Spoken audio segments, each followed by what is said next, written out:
Wrong one. Hello, everybody. Welcome to the 16th episode of A Week Ahead with me, Liam, and my friend Tommy. Hello, everybody. Thanks for joining us again, episode 16. Looking forward to doing the show tonight. Yep, it is currently June 23rd, a Monday here in beautiful Northeast Ohio. Had a lot of rain the last 2 weeks. Gonna get some more at the end of this week. But now we're in the heat aspect, which our plants love. We'll be talking about that in our Healthy Living show here on Thursday with the Northeast Ohio Sports Show. But make sure you drop a like. We have a Facebook below. Like us on Facebook. Share on there. Follow. So we can start streaming on there as well. Many of our socials as well if you have, X, Instagram, anything else you want to share on. Today, currently, on Monday, the high was 92, low 74, sunny. Tomorrow will be partly cloudy, 92, high, low 70. Wednesday will be rainy, 86, 70. Thursday, rainy, 85, 70. Friday, partly cloudy, 87, 71. Saturday, thunderstorms, 83, 62. Sunday, rain, 85, low 69. We have our, oh no, the stocks got broke again. We might have to find a new link for the stocks. We'll have to see about that. Maybe if I refresh it, it'll get fixed. Come on, computer. Hopefully we'll have the stocks. Yep, stocks above us for today. The Dow was up 0.89%. NASDAQ was up 0.94%.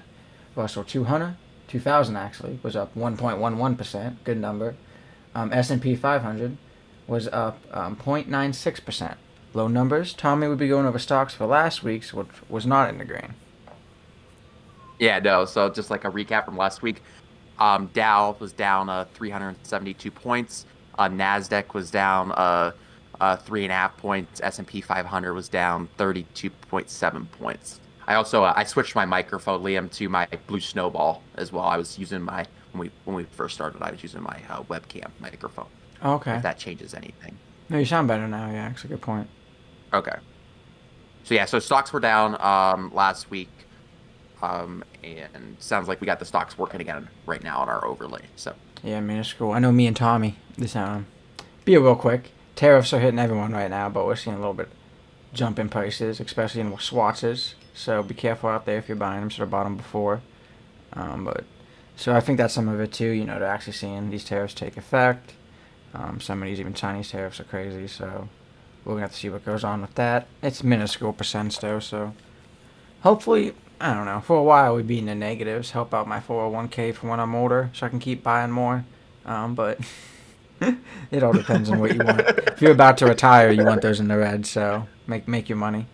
All depends. Real quick, we'll be going into a funny news topic, which is about Trump saying intelligence director Tulsi Gabbard is wrong about Iran's nuclear program. For context, and I've kind of talked about this. I don't know if I talked about this last week, but I've been talking a lot with my friends. In March 2025, Tulsi Gabbard testified before Congress, before the Senate Intelligence Committee. U.S. intelligence assessed that Iran is not building a nuclear weapon, and that Supreme Leader Soleimani hasn't authorized one either. And this is one thing too. Like I always wonder how. Obviously, to testifying, they have to be telling the truth. We can go back to the war in Iraq, to certain things with George Bush and his intelligence director, and other generals saying certain things. But it's also interesting to me that we have the best intelligence in the whole world. So if you're testifying before Congress, there should be some good validity against that, especially if you want government trust. Some of these people, even like Tulsi Gabbard, are just appointed, by Trump. Some of them aren't the best because like the FBI director is going back and forth about things. I don't feel like he's helping out public trust right now. But this is interesting to me. Gabbard noted that Iran had a record high uranium stockpile for a non-nuclear nation, urging caution, but emphasized there was no evidence of a weapons program. And also, just saying you have a large, or even a record high uranium stockpile, all matters. They probably had none before. Some of this too is that Iran is trying to become more energy independent on themselves. Independent and not dependent on other countries because they export a lot of oil, kind of like America. If they were able to get renewable resources set up there and a lot, nuclear power stations like we have here in America, it actually helps your energy value a lot for the people that live in your country because you're exporting all the oil, you're not making it for the people here. Because I don't know if you know, here in America, we make oil for other countries. We don't make oil that we could use here in America for gasoline. But then those other countries now make oil for us and not what they could use. So it's kind of just like a global trade we created to make some money, I guess. And also another thing too, uranium that's used in energy is way different than weapons grade uranium. So just because they had a record high stockpile in uranium that's not weapons grade, it's not like they could flip a switch and it's all weapons grade instantaneously. Two different things, two different kind of like what they use for uranium for basically in process. If your enrichment process is different, it would take them 10 years to make it all weapons grade, so we would know for a while. Trump's response, he didn't say anything back in March when this happened. He said it last week, and now that stuff got different. He publicly challenged Gabbard, saying that she was wrong, insisting Iran could be weeks away from a nuclear weapon. He dismissed her judgment. Netanyahu was saying the same thing, and I believe he's been saying that since 2008. You could look up. That's just the truth, and that he's always kind of been saying that this could happen. Kind of like I said back with Iraq too, kind of the same type of propaganda. Gabbard walked back slightly by late June 2025. Gabbard clarified her stance, acknowledging that Iran could produce a weapon in weeks to months if choose to do, aligning with Trump, probably to save her butt and not get fired. Political fallout. Trump criticized what he called media misrepresentation of Gabbard's earlier comments. The exchange highlights a broader split between intelligence-based caution and hawkish political messaging, like I've been saying. Excuse me, with kind of the whole George Bush and the fear against Iraq, and wanting to invade Kuwait and other places in the Middle East to help that out. How do you feel about this, Tommy? I think it's interesting. So I guess if we talk about the Iranian nuclear program, sort of uranium enrichment, the Iranian nuclear program is actually it's sort of fascinating because the supreme leader of Iran way back in the early 2000s issued a fatwa, a command basically, that forbid the Islamic Republic of Iran to actually develop a nuclear weapon. Okay, and I believe that was 2003. Um, Iran is actually a partner to the International Treaty on Nuclear Non-Proliferation that was signed in the United Nations. What's sort of interesting about sort of uranium enrichment and the Iranian nuclear program in general is, so my understanding is if you want to have a nuclear energy program, you need that uranium enriched to about 5%. So the Iranians were enriching upwards of 60%. Okay, which is, to be very clear, is not weapons grade. But enriching to that level up to 60%, it makes it a lot easier to enrich to the levels needed to make a weapon, which is roughly around 90%. So sort of the analogy that I've been taught when talking about uranium enrichment is, imagine you have a bag of M&Ms, okay? And you need to remove all you want in the bag of M&Ms is the red M&Ms, okay? If you remove 60% of the other colors, it's going to be a lot easier to remove all of the other colors besides the red M&Ms. Okay, so it's actually a lot easier to enrich uranium from 60 to 90 than it is from 0 to 60, for instance. It's Yeah, I mean easier to it's just for actually difference. 30% difference to 60% difference. Yeah. right, and there's less stuff you have to filter out. You have to filter out less Do impurities you in the know what uranium. level is like this regular power grade uranium for energy? 5. I see. Okay, that 5. is kind of crazy then. Yeah. Yeah. And but like kind of what we And what talked about last week too, though. Um, Obama's nuclear deal would have had watchdogs on what percent of enrichment they could have done, if I wasn't mistaken, right, right? Okay. right. So the Iran nuclear deal that was struck by President Obama, the Obama Biden administration, essentially it placed certain caps on the levels that the Iranians could enrich to, and that would have been supported by inspectors by the IAEA, the International Atomic Energy Association. That deal was, of course, thrown away. So the Iranians, again, they didn't start enriching to weapons grade, but they started enriching to near weapons grade. Now, so that created sort of a conundrum for the United States here. You had people like Tulsi Gabbard who did correctly state Iran, and they,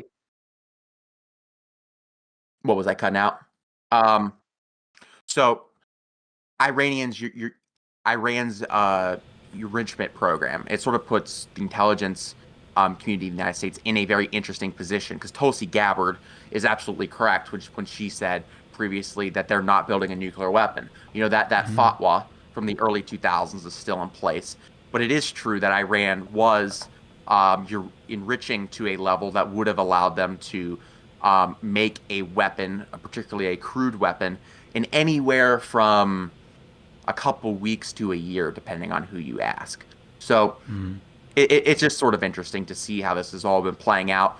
Tulsi Gabbard, is was correct that Iran did not formally start building a weapon, but she was incorrect in the respects of that they lacked the capabilities to do so.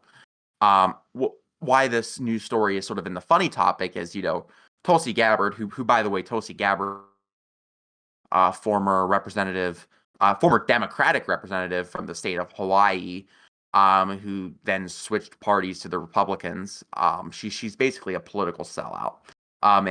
You could make a very strong argument that Tulsi Gabbard is in fact an asset of Vladimir Putin and the Russian government.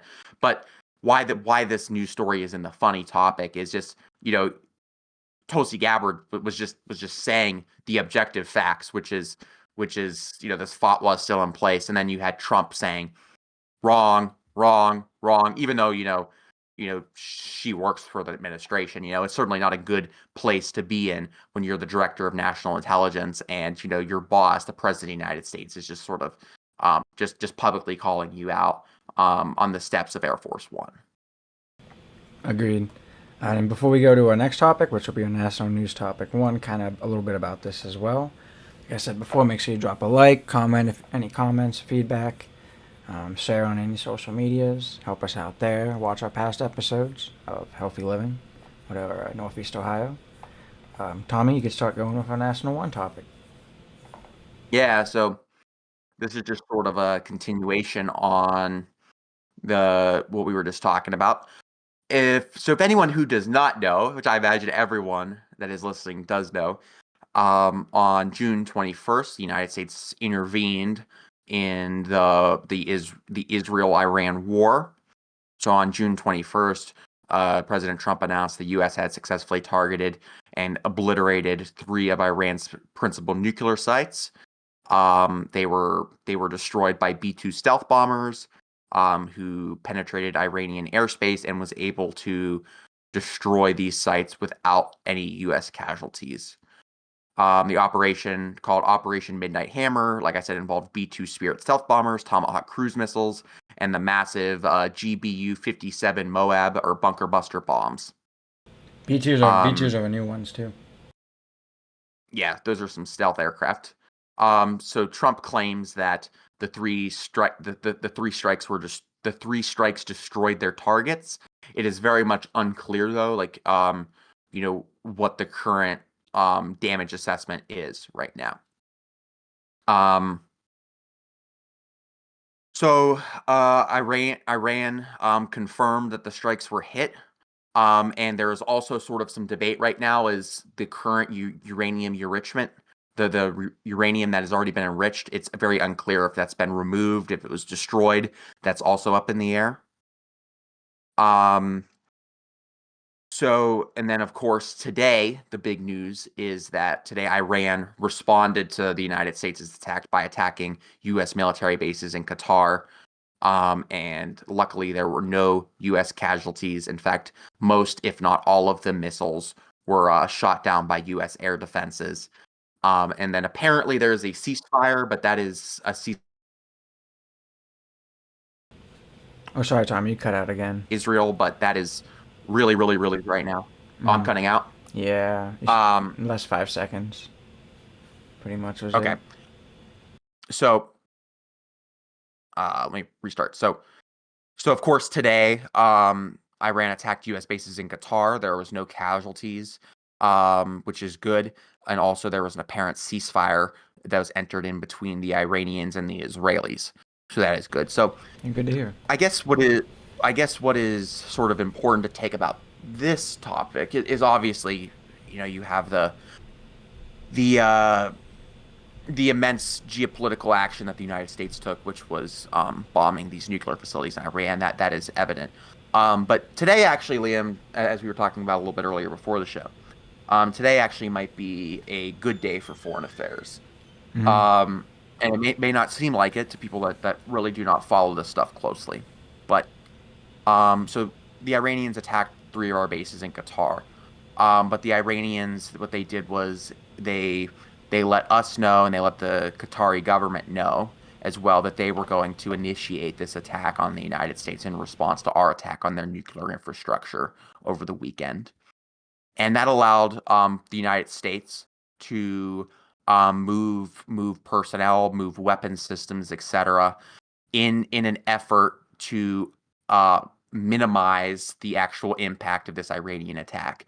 So why the Iranian regime did this is they likely wanted to respond to our act, um, but they wanted to respond in a way that would not encourage or force the United States to enter into a cycle of escalation in the region. So by them essentially attacking us, but by doing so in a way where where nobody is injured and no weapon systems are destroyed, it lets them look tough to their people, but Hmm. it also does not compel a U.S. response. So Good, good. as we are moving ahead with this conflict, um, which again may be in a ceasefire right now, that news is just way too breaking right now for me to effectively comment on that. But as we move forward, it looks probable that the United States will not respond further, and that maybe some sort of sense of normalcy in the region can continue. Um, so all in all, it's been a roller coaster of the last couple days, with the U.S. with Israel attacking, with Iran attacking Israel, then with the U.S. getting involved, and then Iran attacking our bases. But if if things are heading where I think they're heading, hopefully this is just going to be a one and done attack by the United States, and the United States will not feel compelled to respond further with today's attacks. I also just want to point out, just how incredibly stupid these past couple days were. We had a deal under the Obama administration that would have stopped Iran from getting a nuclear weapon, and Trump, in his first term, pulled us out of that, only to then decide to launch attacks, which were extremely risky, and also illegal. Congress has the power to declare war, and a strike like this was an offensive act by the United States. So it's obviously concerning that Congress wasn't involved. Hmm. Um, but it was just we had a deal to stop this, to stop Iran from developing a nuclear weapon. Trump pulled us out of that, Hmm. and now then we attacked them.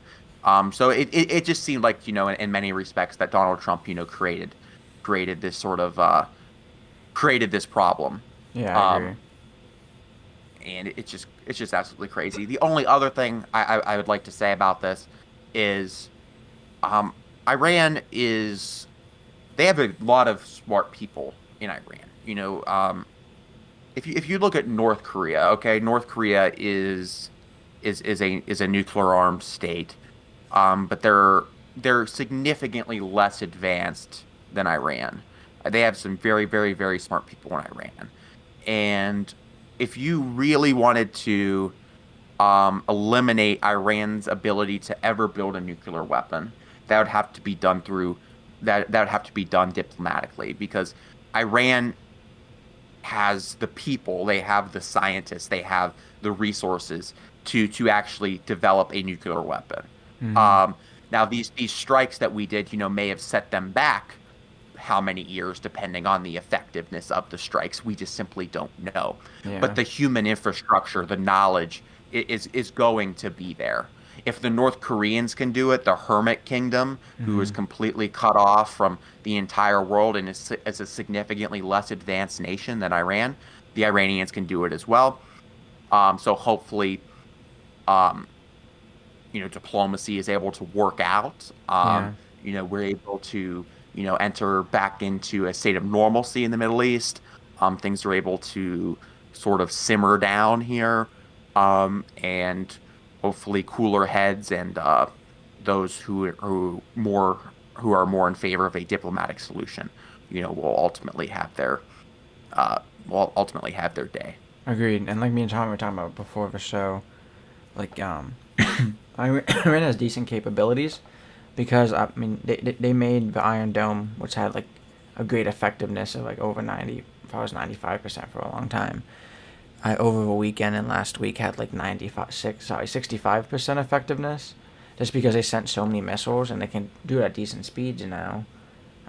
That like it overloads the system, and they said it was some glitch, but they actually got hit in certain places in Israel. So like it's not like they're and like Tommy's saying, like they're smart, they could hurt people. So like it's better to have a diplomatic situation. Like we were saying, we didn't want war last week, so if there's a way we can not have it, that would be amazing.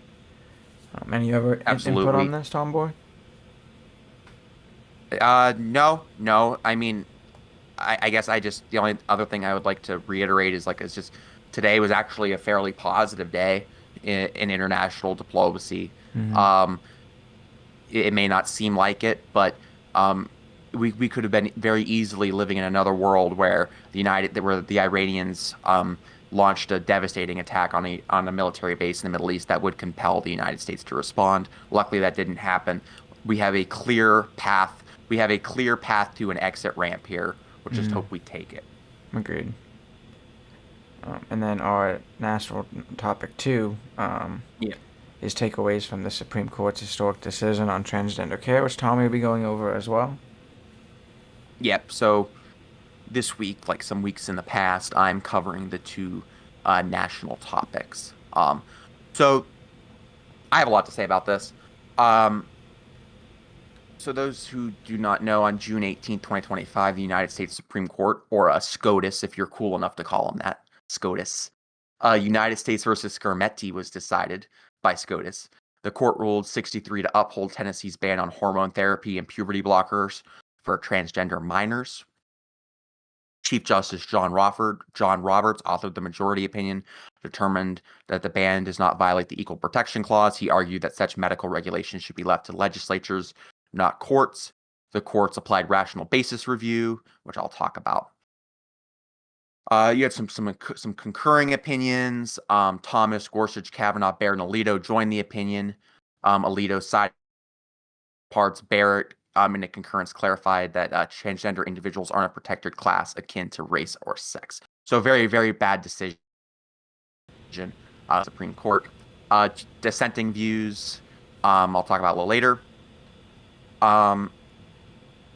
So why I wanted to talk about this is I have a lot to say about this because I've actually studied this issue a lot. I'm very familiar with um, the sorts of issues that are presented in these types of cases. Mm-hmm. Um, and I've actually I've been to office hours with professors when I was still in law school where I've talked about this issue with professors in a hypothetical type situation. So what I find well, first let me just comment politically about it before I get into the law. Mm-hmm. Legally, so politically speaking, um, this is the wrong move, for any state legislature to pass a law like this.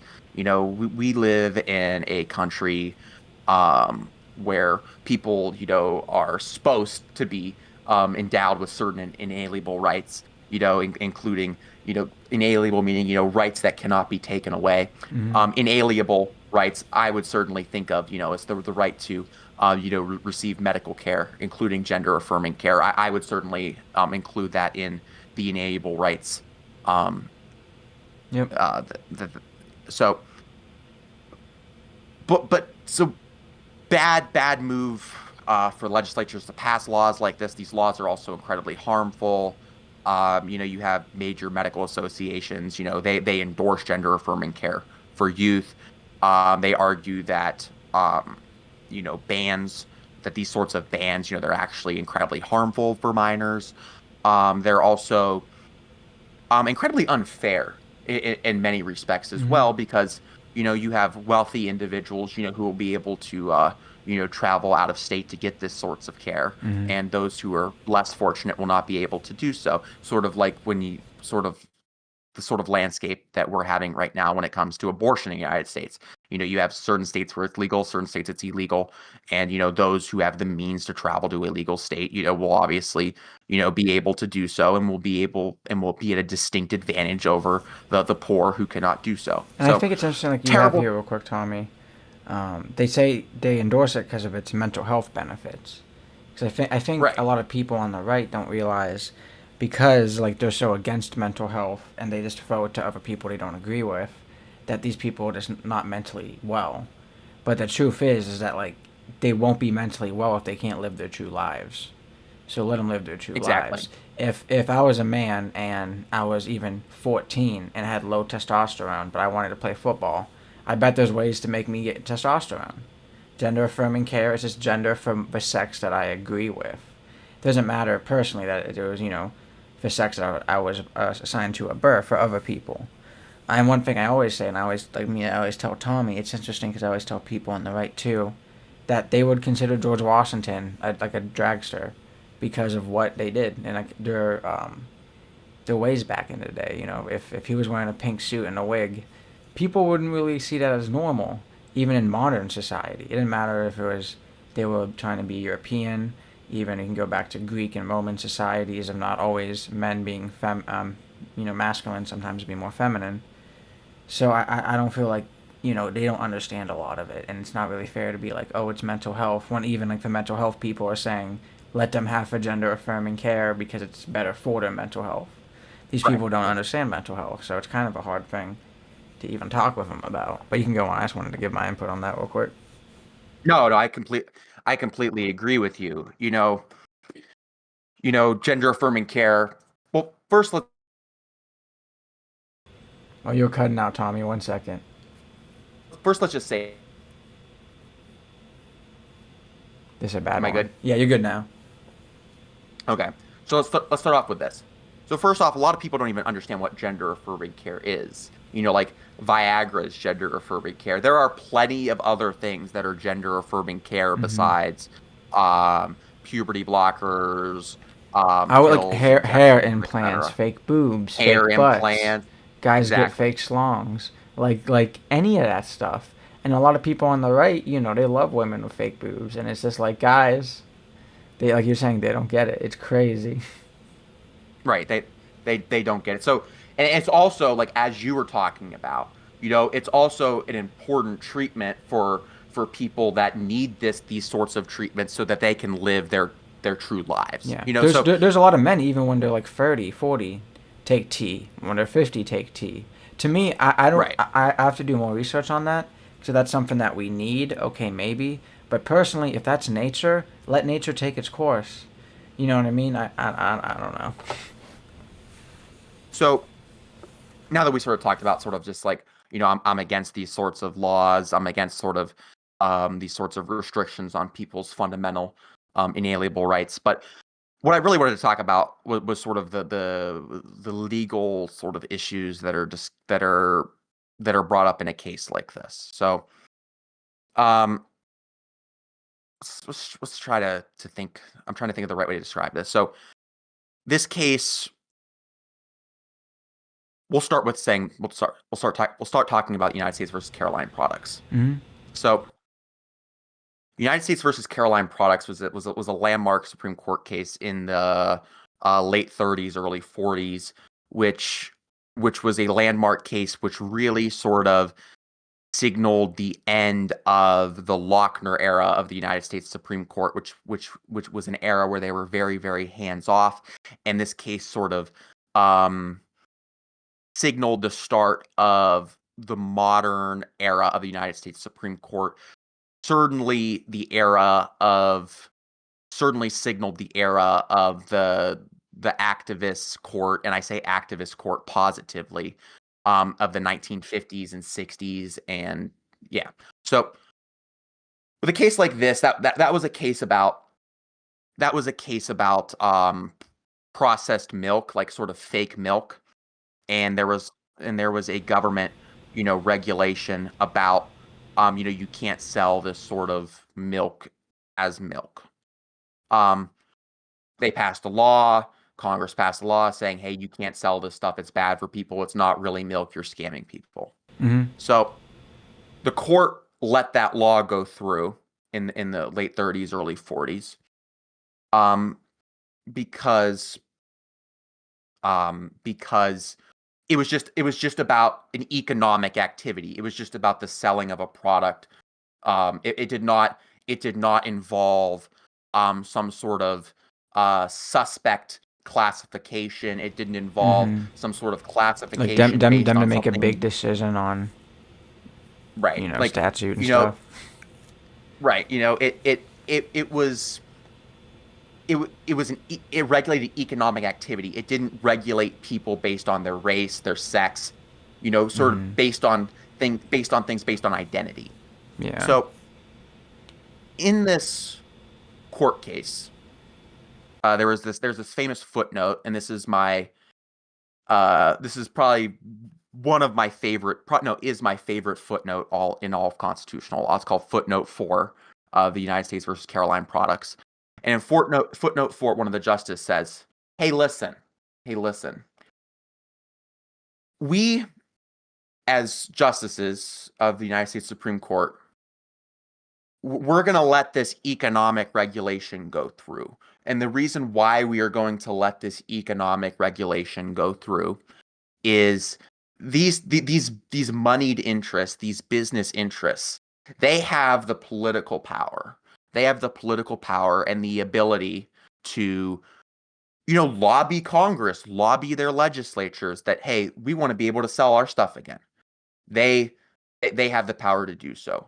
But what this footnote also said is there may be a specific situation, and what the justice was talking about at the time, he was talking about race. Okay, that's what he was talking about. But he said there may be other situations in the future that come before the United States Supreme Court where we are not going to be so, we're not going to show so much deference to the people that are trying to, protect the law. Mm-hmm. He said there may be an instance where a discrete and insular minority comes before this court and is actually, they are unable to assert their own rights. So therefore, us as the United States Supreme Court, we have to help them assert their rights because that is what the Constitution demands under the Equal Protection Clause, under the Due Process Clause of the 14th Amendment. So when you're looking at the issues that revolve around transgender individuals today, what I believe you are seeing today is you are basically seeing you're seeing the rise of a discrete and an insular minority, that being transgender individuals, who unfortunately lack the political power and political numbers to effectively assert their own rights. Okay? So that's what is terribly, terribly, terribly concerning about this case, is that the majority opinion of this case is that such medical regulations should be left to legislatures and not courts. Okay? That is just something that I fundamentally disagree with as someone who has a constitutional law certificate on their wall, as someone who has a JD on their wall. There are certain things in our society that should not be left to the democratic process. and those are things that involves people's fundamental rights. And when you are dealing with discrete and insular minorities, those people that are unable to assert their own rights because they lack the political power and they lack the numbers to do so, Hmm. it is in fact the duty of the courts to actually preserve the Constitution and actually act upon the constitutional command, um, that that would protect these people's rights. It's Yeah, and agreed. just by simply saying, "Hey, the people voted for these people. They passed this awful draconian law that hurts people and denies them access to medical treatment. They should just run to their legislatures." That's just not an articulable or actionable solution because we're dealing with a discrete and insular minority. Hmm. So when you're looking at the dissents in this case, when you're looking at Justices Sotomayor, Jackson, and Kagan, they issued a strong dissent in this case, and they rebuked the majority. They said the court, quote, abandons transgender children and their families to political whims. That's what they're talking about here. Yep. Yeah. They're saying these families, they don't have the ability to wage this political fight. We are all they have. We, the courts, the we're abdicating our responsibility to enforce the Constitution, and instead we're just simply passing the buck to the legislatures because we're too scared to actually do what the Constitution requires us to do so. Yep. So this case, just all in all, it's very, very concerning. I'm very, very, very, very upset for all of the people that this affects. And I'm very, very, very concerned about the court effectively abdicating its responsibility to enforce the commands of the United States Constitution as it comes to those who lack the ability to enforce the commands themselves. Great input, Tommy. Thank you. 'Cause I agree 100%. And that's just because like kind of like what we know. Once it goes to the states, it's mostly gonna be against it. And like you were saying, um, I don't know, about half the states have bans. So yeah, at least 23 states with related laws. The ruling might spark activity across those states. So we'll have to see. And I don't think that's right either. So Yeah, and now luckily, you know, again, I'm not an attorney. I know quite about this issue, but I'm not an attorney.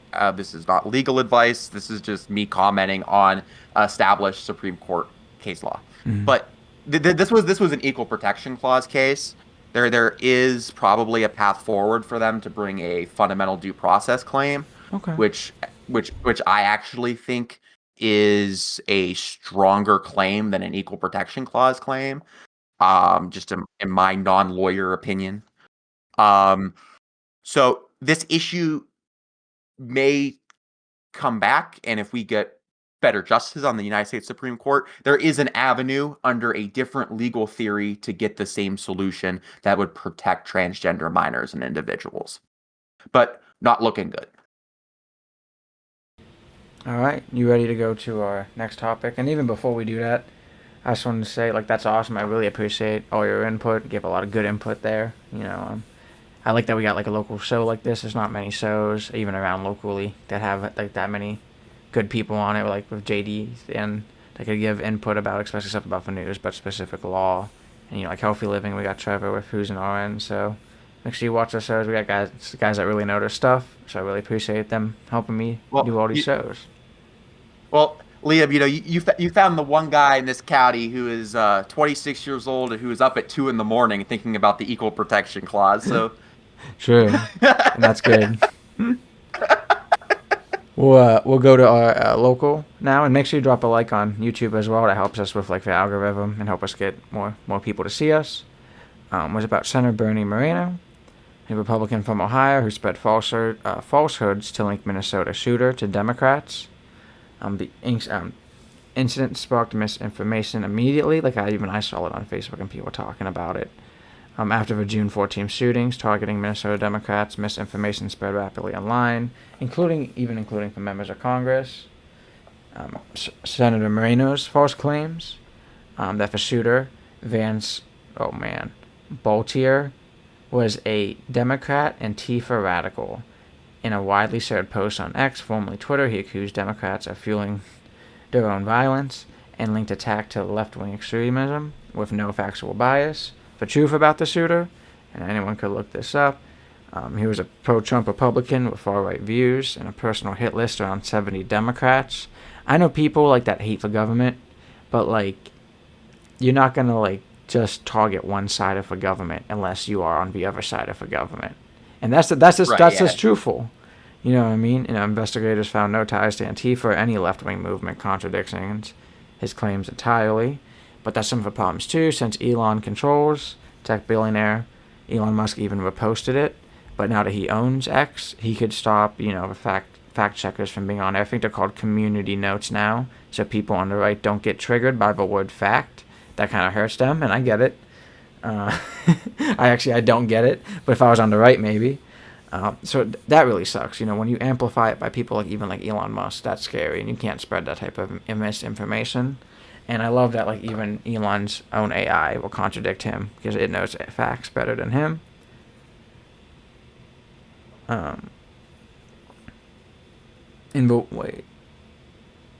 Social media became a hotbed of conspiracy theories, and they all kind of all linked him to Democrats. Because I think there was something about the No Kings. He had a No Kings protest paper in his car. But to me, if you're attacking Democrats, that means maybe he wanted to attack there too.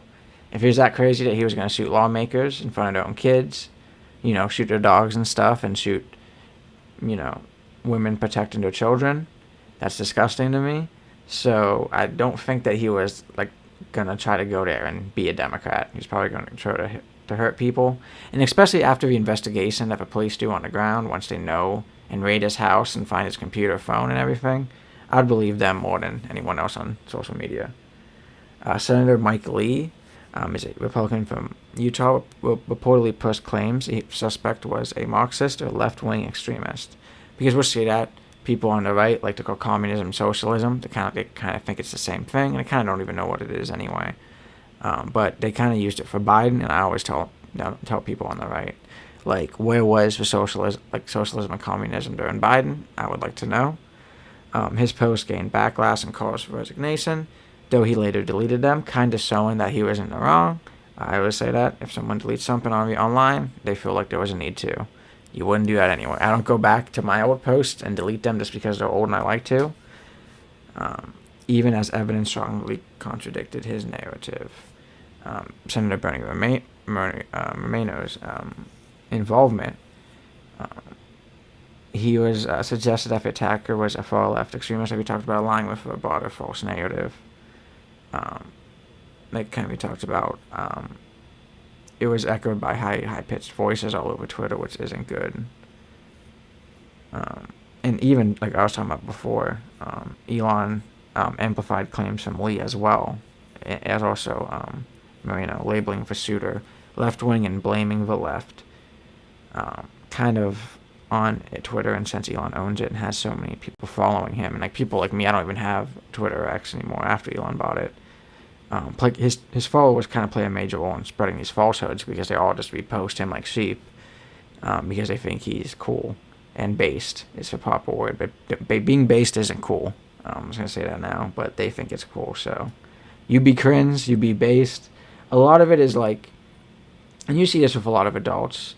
They don't grow out of the being edgy is cool phase of being a kid, but you need to grow out of that eventually. That's life. I'm sorry. Official rebukes and clarifications. Mr. Governor Tim Walz's office clarified that the shooter had no ties to Democrats, despite his appointment to a workforce board, and denounced information. Why it matters is kind of talking about before, a false narrative shifted public perception during a crisis, misdirecting blame, and worsening even more worse partisan division and political division between the two parties. It amplifies how elected officials and social media platforms can accelerate dangerous, evidence-free conspiracy theories after tragic events. I even see this with the stuff in Iran, or even like people like Republicans, because Republicans were eating themselves with this war and being like half of them are anti-war, half of them are what are called neocons, or and we have them on the left too. But like people, neo means like there's pro-war and they're like war hawks, like Tommy was saying. But it's scary because even a lot of anti-war guys after they attacked us and we attacked them, they're like, let's just keep going to war with them. So I don't know if it's just like the misinformation online and the brain rot or what. But what's your input on this one, Tommy? So so you had that terrible, terrible, terrible act of political violence, act of terrorism. In Minnesota, where this individual, they attacked those state reps, state senators, etc. And this person, they had some no kings protest literature, like some flyers, like in their car, presumably because this person was scoping out another target, which was these protests. Okay, this person was allegedly motivated by far right wing views, particularly around abortion.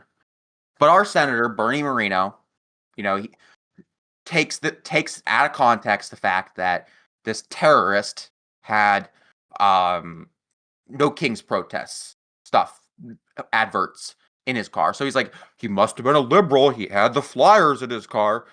Like clearly just taking this out of context, and it's just disgusting. It's just, first off, it's just disgusting, that we all just can't sort of just condemn political violence without sort of getting into the weeds of partisan blaming and stuff like that. Political violence is just wrong to begin with, but it's particularly bad for Bernie Moreno, our senator, to just lie and make it out like that this guy was just some left-wing lunatic when he just objectively wasn't. But really, what I have to say about this is, like, what did we expect? Like, okay, like, what did we expect? Like Bernie Moreno. We literally elected a damn used car salesman in the United States Senate. Like, that's what they do, is they lie and cheat. Like, like shocker, used car salesman that we elected is now lying to me. Whoa, so Agreed. it's just crazy. It's just crazy, and I think you're saying Bernie it's just Moreno. disgusting, and how like they'll lie about it just to push things. We've come a long way. When Tulsi Gabbard got shot, people on both sides came together. Sorry, not Tulsi Gabbard. Oh my God, Gabby Giffords. My brain played a fart there. We didn't have as much social media or toxicity online, and like that was pre-Trump. You know what I mean? But Yeah. still, we kind of need to be better than that as a whole, especially like being from Ohio. Have some class at least. If we're gonna be a crappy state, at least have class. And listen, I get it. Okay, I've been involved in politics for 9 years. Okay, I get it. I'm disgruntled. I'm disgruntled. I got that negative streak in me. But you're dealing with when you're dealing with a situation like we saw in Minnesota. Okay, it's not a time to pursue partisan vitriol. It's not a time to pursue the politics of division like Bernie Moreno did. It's a time like that where people should come together, condemn political violence, and then just acknowledge the fact that there are better avenues, there are more democratic avenues, there are more ethical avenues to resolve political differences versus the type of political violence that we saw in Minnesota a couple of weeks ago, and the sort of political violence that we see in banana republics around the world. And like the partisan divide, Tommy, is so interesting because like, when Biden was president, he did attack Trump a lot, but he wouldn't attack like the Trump voters. He only did that a couple times, and he's an old man, so it happens. It slipped. I think only about like not many, but like Trump is like constantly attacking the other side instead of just like, and he's still blaming a lot on Biden, but it doesn't help that divide to me. And then it just keeps going, you know what I mean? Like, people on the right say, oh, Trump would help the divide. No.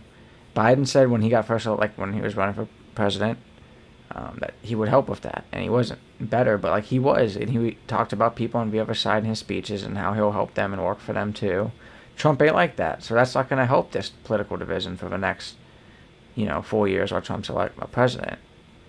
His people are going to be more, on his side, a part of that divide because they're going to believe everything he says. Because I think that's some of it too. You know what I mean? Like just because Biden attacked Trump, people on Trump's followers take that personally, but he's not attacking the personal people. You would rarely see that. Yeah, you know, when if we want to talk about political division in the United States, I think there's no better place to start than the fact that on January 6th, 2021, there was a group of right-wing terrorists who, stormed the U.S. Capitol to try to, overthrow the newly incoming government of the United States. Like, Mm-hmm. so again, though, like again, we're in this crazy, crazy, crazy cycle right now of just extreme political polarization, extreme, political divisions, and and that's okay in the respect of that people should be allowed to have different ideas, and we should encourage, debate and try to find, good public policy through that debate. And obviously, there's vast disagreements right now, in American politics. It's not good in the respect of, that it's turning to this sort of political violence that we saw in Minnesota, and it's not good in the respect of, that you have demigod used car salesmen like Bernie Moreno who are trying to capitalize on said political violence, to maybe send out a fundraising email, maybe increase their polling numbers, make themselves look good to their extreme MAGA base, it's just very, very concerning what the senator did. Agreed. Like you're saying, like that you're about to say before I cut you off too. Like they should all be ashamed. That's pretty simple stuff right there to me. Keep it on the issues. Keep it on the issues, okay? I'm a sarcastic guy. You know what I mean? And Mm-hmm. I criticize public officials a lot. Um, but I try sometimes more successfully than others to keep it on the issues. And I would certainly, that's just what we need to do. Yeah, and I know you agree with if politicians didn't care about drama, there would be way more better things going on. Politicians care about drama like themselves on social media now with egos that they waste so much time doing it. Like how Trump spends a lot on social media and Fox News.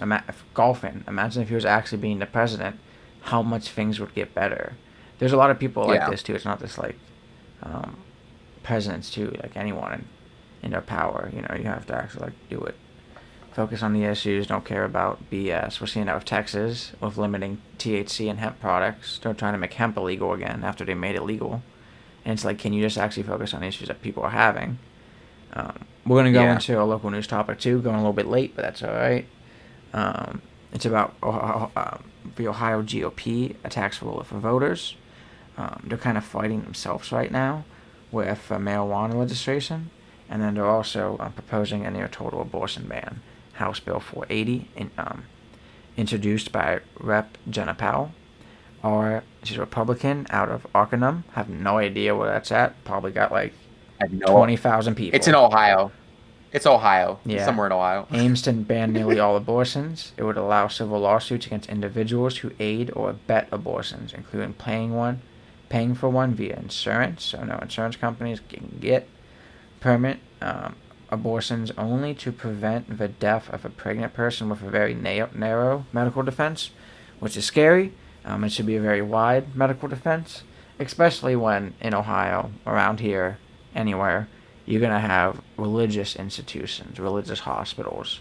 If you talk to women that have given birth, or even just most women that are educated, they never ever want to give birth in a religious institution because they know they have a higher, extremely higher rate of dying, which isn't fair. We are lucky here in Ohio that we have a lot of schools that provide. We got like I think it's PNC, whatever the pit hospitals are. They provide great health care and prenatal care, OBGYN, all that stuff for having a kid. Same here in Ohio with like university and other schools, but even university a little scary. But like I was saying, like it's kind of scary anyway with this for religions. But there shouldn't be a narrow defense on saving a pregnant woman or a mother. We kind of got out of that concept after the 1800s, a little bit after then, probably 1850s, 1900s. when we realized that, oh, we could actually save the mother easier than rather just cutting her up. And also, a lot of it is just like the morality of it. A lot of times, mothers provide more than a kid, not only for like for world and like where they live in their community, but for their family. Sometimes mothers have other kids that they have to provide for. They have a husband or other people even in their family, their own mothers or dads they're taking care of. They need to be there for. We shouldn't put a woman's life in a narrow medical eye. To me, like I've talked a lot about here, at my last job, we had a woman who was 28 giving birth for the first time in Florida and died because she had a heart attack giving birth. And this was right after the abortion bill in Florida, abortion ban. And obviously, like the hospital had to figure out what to do, called a lawyer. You can't abort a kid, so you gotta, do an emergency C-section because it was natural. Now, if it's C-section before, I don't know, but like that's just scary. And like I'm not right for that. And like this is something I've talked about before until Ohio voted for this and voted for abortions, being pro-abortion and everything. That like I don't want a kid in a state where like the state will allow my wife to die or my girlfriend to die. That is a lot, even for a man. Like that kid's gonna go through a lot because their dad's gonna be going through a lot. Not every dad stays after that.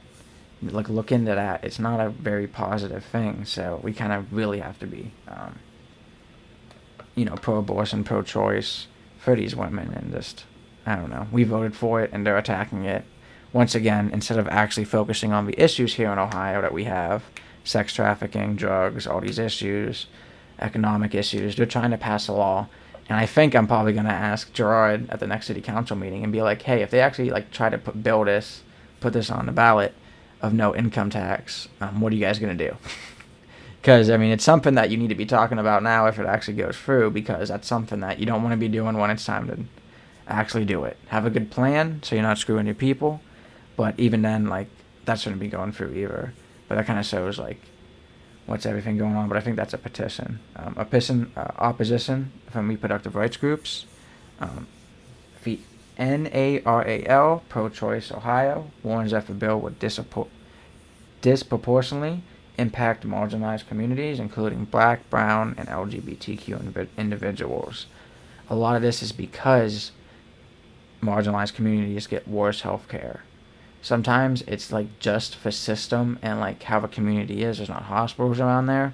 But some of it too is just how healthcare is. It's not, well, me and Tommy would say woke to the fact of a lot of things for these people.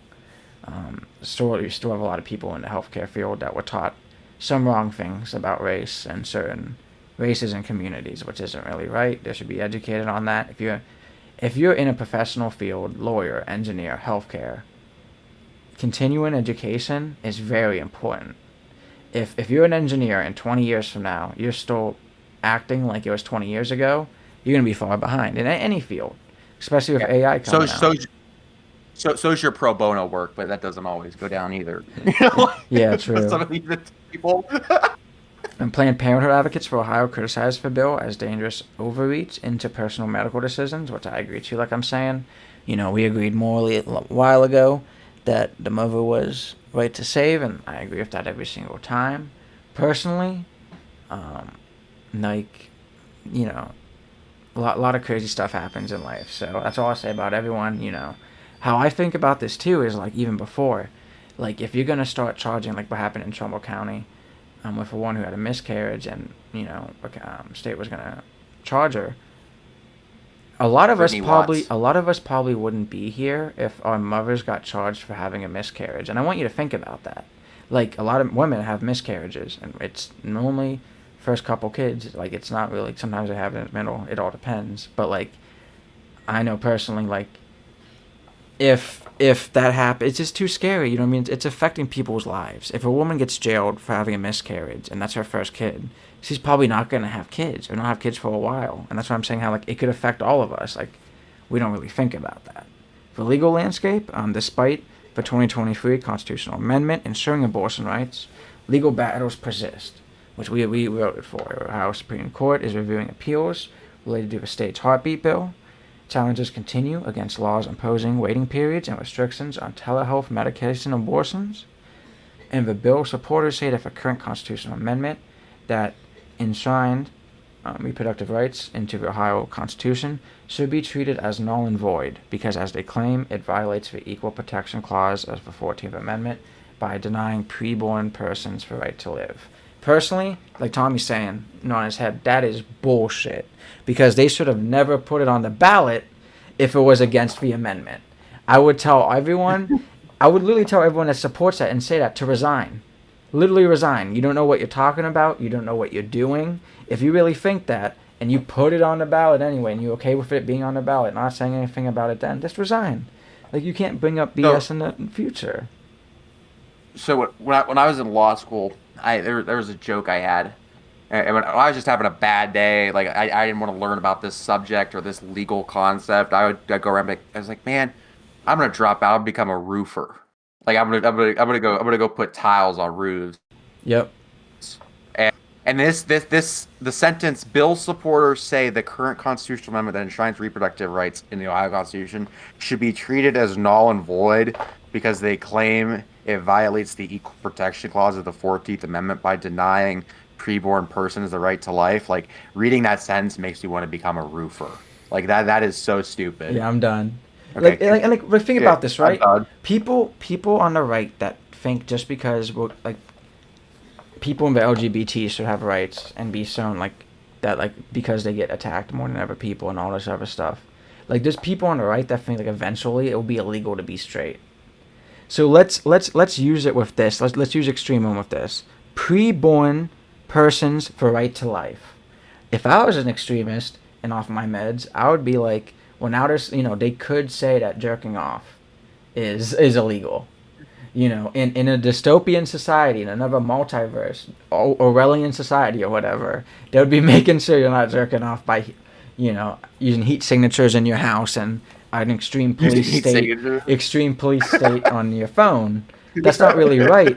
And you do see that in red states, because like red states like Florida, Arkansas, have started to ban certain adult websites. And like, yeah. I get that aspect a little bit because some of it's based on ID, but a lot of it is they just don't want kids seeing that stuff. So I'm not saying like if we're gonna be extremists and have an extreme view on what this says, preborn persons for right to life could be a lot of things. You know what I mean? You could say every time a woman has a period, she is denying a preborn person the right to life because she's losing an egg. So like, these people are dumb. They don't know what they're talking about. They don't understand it. They're religious Bible thumping assholes who need to get the Bible off their ass. That's what it is. And like, I'm fine with religion, but like, if you're gonna use it in like for your only political realm, no, that's not good. And a lot of these people need to learn about, like, since Roe v. Wade, how much money churches have been pushing into this, and that's not good. If you want to say, I'm not a sheep, I don't get controlled by lobbyists, don't get controlled by the church lobby. Here's the deal. I have nothing against religion, but just because someone has a sincere religious belief on something, you just you believe that life believes at conception. Okay. Yeah. Am I good? Yeah, you're good now. I said, so someone can sincerely believe that life begins at conception. Do I think that's stupid? Hell yeah, I believe that's stupid. Okay, you know what I mean. But if they believe that and they're not going around telling other people what they believe, and telling them what they can and cannot do, I don't give a shit. You know what I mean? The problem with this is, and the problem with these people is that they feel compelled to shove their religious beliefs down other people's throats and their basis is a very, very weak understanding of biology and probably a even weaker understanding of the woman's body. Yeah, I would say two things, ridiculous. Tommy. Like, they don't understand, like you're saying, the science for biology, and they don't even understand their own Bibles. Now, I know a lot of people in religion love the New Testament, and I get it. If every book got rewritten a couple years later, a little bit softer, people would like it. But you still have to go to the original standard and what it was coming from. And there's a passage in John where God tells a husband to make an abortion concoction for his wife because she cheated on him. Now, you can't say because she cheated, he's allowed to do that. That's not how it works. You can't, you know what I mean? You're making stipulations to something that you're saying is really bad. So the church doesn't get that either, and like you could always say, there's a lot of messed up things in the Old Testament. They have daughters like drugging and having sex with their own dad, and you're saying, oh, is that right now? And they're gonna say no. So like they need to realize that the own books that they're pushing don't say this. It's for churches right now pushing it Yeah. because they understand that they need more people in religion.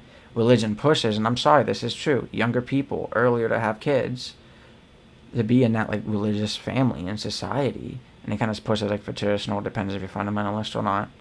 They need more population. They're scared that there's going to be more mixed race and more marginalized people in America. So pure white people and just white people as a whole would become the minority, and that's okay. That's the whole American dream, or a melting pot. If I had a melting pot of white chocolate and I threw a bunch of other ingredients in there, it's not gonna look white after a while. Like it doesn't matter. You know what I mean? Like it's just that's how life works. Any other input before we go on So to Senate Bill 56? No, no. So here's the deal, and I agree with what you were just saying. They don't understand their own holy books, the Old Testament, etc. I completely agree with that. Mm-hmm. You know, that's accurate. My radical contention is, is when we're dealing with an issue like abortion or other issues that involve, government or fundamental rights, is I just don't care what the Old Testament says. Like, No, I like agree. I just don't care about the Old Testament. I don't care about the New Testament. I don't care about the Quran. I don't care about the Oh no, Torah. but I'm I don't I'm care gonna about hold them to that standard though. I agree, but I'm gonna hold them to their yeah, standards. right. No, I agree. I'm just commenting, but Yeah, we're dealing with public policy here. Why does religion have anything to do with this? exactly. Not everyone believes in the same. Not everyone believes in the same God. Not everyone worships the same way. Some people believe in more than one God. Some people believe in no gods. Like Mm. like like just I think it's a fundamental principle of Western democracy Mm. that you do not mix religion and politics together, and just it just always it's like when people do it, like To me, it is a it's like a founding cicade. doctrine, like Thomas Jefferson. Like we should have a Yeah, right, separation. There's a reason for that. right. You know, And like I'm just even he tired knew of it was gonna hearing. happen. Yeah, Yeah, I'm just tired of hearing about like religious arguments in public policy and mm. politics. Like I'm at the point right now where I almost view these people as like cicadas. Like they're just making these annoying noises over and over and over again that I'm forced to listen to as I'm going about my day and Mm. trying to read the newspaper. It's like, no, I don't like cicada. Please be quiet. I don't care what you're having to say. But I'm cicadas actually have like in the money. That's business. the problem. They're like lobbying cicadas. Imagine if there were cicada lobbyists outside your door. That would be loud. Oh my God. Give me 40 And years. like I Maybe was my saying life will turn with into that. science, a lot of them don't understand that like don't talk about the heartbeat but like the heartbeat at that point when you're a fetus and they talk about is purely electrical. Don't no, not Yeah. many people understand that EKG is testing the electrical like part of your heart. So by that logic, we should never unplug someone because their heart still has power. You could take an EKG on someone who's a vegetable. You know what I mean? But their brain's not there. So like for I'm, science to me, Tommy, is just like if a thing's viable, if it could sustain itself, that's a scientifical thing of a living being. If it could sustain itself, it's a living being. But you know what I mean? Like a baby, you know, pre 8 9 months can't sustain itself. It's very hard. Right, right. The problem is though, like I agree with you. I think the problem is the people that are staunchly anti-woman, anti-choice. I just don't think they're that smart. Like I don't think they can even spell the word viable. To be honest with you, Yeah. I think that they just have like this very very overly simplistic view on life, and there's certainly definitely some misogyny in there as well. Mm-hmm. Sort of a belief to that America peaked in the 1950s. When women stayed at home and cooked, and men went and worked at steel factories and got asbestos cancer. Like to them, like that's like the peak of the United States. Um, Yep. so I'm just at the point right now in the way I think about public policy and the way I think about policy and all that stuff. It's like I just don't care what these people think. We're a country of laws. We're a country of a constitution that prescribes that religion has nothing to do with this. And this is the way things are going to go down. In the state of Ohio, we passed a constitutional amendment that protects a woman's fundamental right to make a decision when it comes to her own body. And if these people don't like it, fuck off. Yep. There we go. And then we can go to something more chill, but we'll probably still be upset because once again, Ohio's trying to go against for voters. Senate Bill 56 will be proposed restrictions on legal marijuana. Senate Republicans proposed changes to the 2023 recreational marijuana law, one that was passed, like we were talking about before, with the amendment to the Constitution for abortion. It would decrease THC content in products, limiting home cultivation from 12 to 6 plants, and restricting advertisement and public consumption.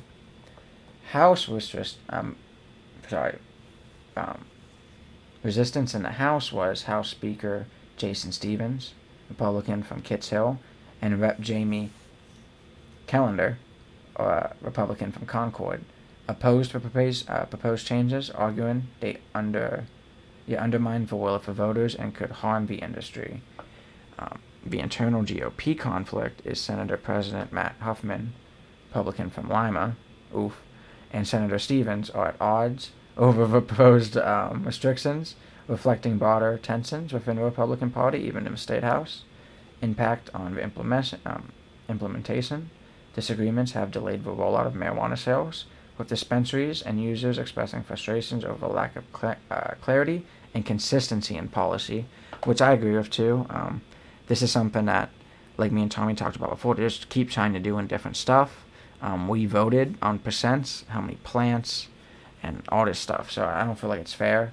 A lot of it too, I feel like should be treated the same way as cigarettes. Just because people don't like the smell of weed doesn't mean people like the smell of cigarettes, but America has been so shoved down the throat. I mean, this country allowed cigarette CEOs, and it was just ignorant doing that.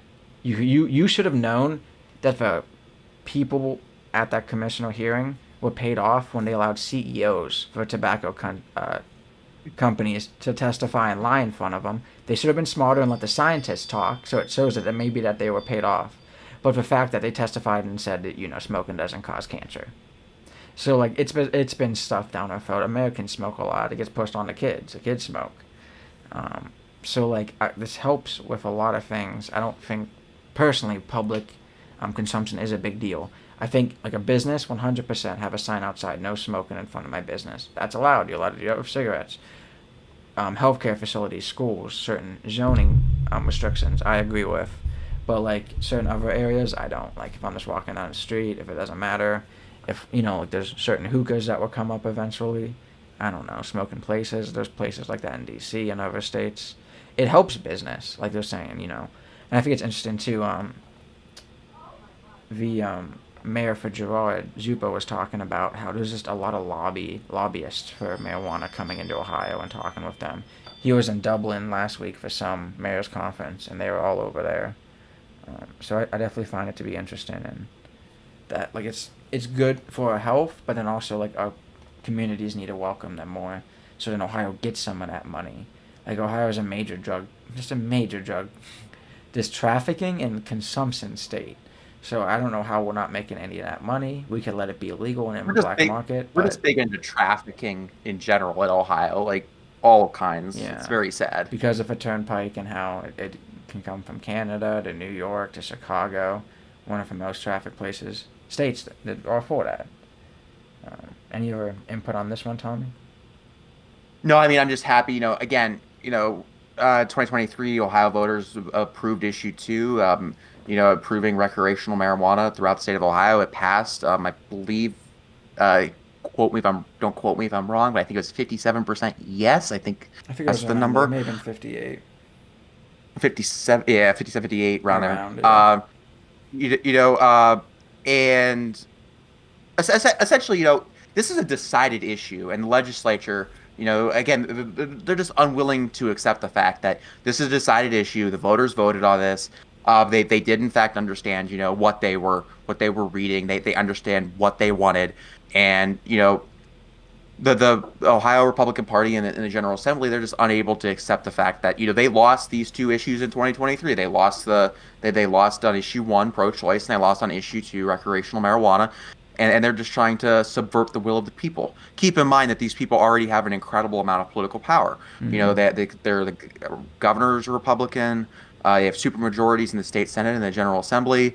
They control majority of the Ohio Supreme Court, but they just keep consuming more and more power. They're trying to make it harder for the people to be directly involved in their own government. And it's concerning, and it just sort of shows the sort of culture of corruption and the culture of like disregard for the will of the people in the state house. Mm-hmm. And I'm happy at the end of the day that that they had this internal disagreement, and it seems like issue two, recreational marijuana as written, seems to be safe right now.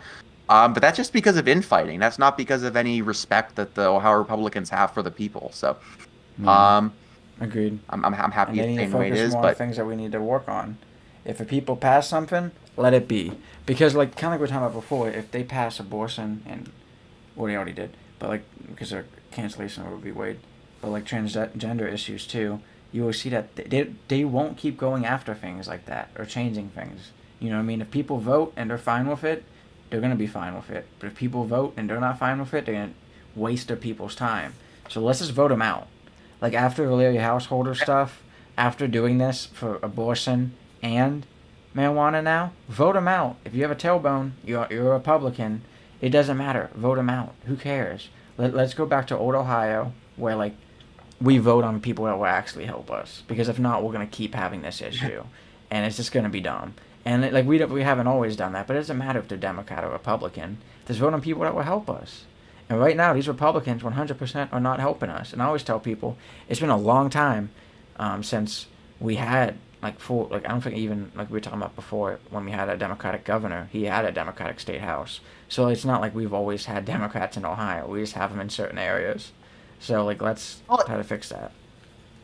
look at the qualifications of some of our elected officials. I'm not going to name names here, but you know, Oh, I people will, have dude. well-known It is names. crazy. It is crazy getting like a letter from the EPA, like any type of permit. Same with ODOT, and you see governor, but then you see lieutenant governor, and you see Jim Tressel, the man who Yeah, I shook his yeah. hand when I got my diploma. That's cool. I don't know if he should be lieutenant governor. I don't even know if he should be president of Youngstown State. I just think sometimes if you got a big name that does help things, brings money in. Not when you're a governor. You know what I mean? It's not like him being a football player, like football coach is going to help him being a governor. It would help him being the president of Youngstown because it helps bring in at least maybe some football guys, some businesses. But it's not like it helps out the whole state of Ohio. And he's not qualified for it either, so it just makes no sense to me. It's just absolutely crazy. Like Bernie Marino, used car salesman, never held any public office. Hmm. Don Ziti, county recorder, was a nurse, never held public office. It's just absolutely ridiculous. Hmm. That this is sort of the quality of people that we have, running our government right now. And I suspect, those types of people that, they struggle to um, have an appreciation for the democratic process, Yeah. and maybe they're more likely to you know just not they're more likely to interfere with issues that have already been decided through initiated statute or constitutional amendment. Yeah, agreed. Like I said, a lot of them like drama and have egos, so they think, wow, even with my job being an elected official, which I think they did the right job there, I don't think democracy worked here. You can't do that. Drop your ego, do what's right, help the people. That's it for me. I really appreciate everyone staying on. We had a little bit longer episode today, but I really appreciate all the viewers we got tonight. Make sure you drop a like, share on Facebook, like on Facebook. Facebook's in the description below. Drop a comment. Any other type of feedback would help us and help us get us in that YouTube algorithm. So I really appreciate that. I appreciate all the topics we had today. The crazy last week we had, and we're going to keep having more crazier weeks. On episode 16, I appreciate Tommy here with me. Hope everyone else has a good night, but Tommy can give his outro too. Thank you, everybody, for listening. I'll be back next week. Make sure you turn into Liam's other shows throughout the week, and it's going to be interesting to see what's going to continue coming on. Hopefully, this is one of the crazier weeks that we have in terms of discussion topics and things mellow out. But who knows? But I'll see you next week. Yep, we'll see. Thank you, everyone. Yeah, we got a Healthy Living Bye. show Thursday at 7:30, and the Northeast Ohio Sports Show at 8:30. We had an IndyCar last week. They're off this weekend, and then F1's back this weekend in Austria, which is one of my favorite tracks. It's beautiful, so make sure you tune into that, and we'll be talking about that. Get to see some